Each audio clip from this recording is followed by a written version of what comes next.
दृशन्मुदहार्यः उदैनं विश्वा भूतानि सदृष्टो मृडयादिनः नमो अस्तु नीलग्रीवाय सहस्राक्षाय मीढुषे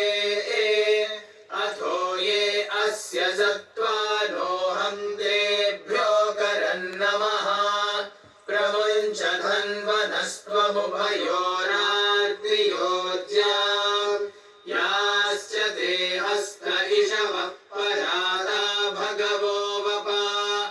अवदत्यधनुस्त्वहुं सहस्राक्षशतेषु ते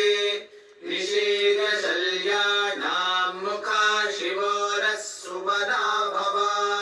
विज्यन् धनुः कपर्दिनो विशल्यो बाणवागुम् उत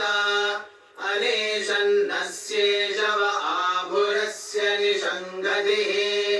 या देहेतिर्मीढुष्टमहस्ते बभूव ते धनुः तयास्मान् विश्वतस्त्वमयक्ष्मया परिभुजा नमस्ते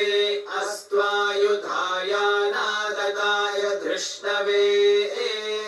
उभाभ्यामुत ते नमो बाहुभ्यां तव धन्वने परिते धन्वनो हेतिरस्मान् वृणक्तु विश्वतः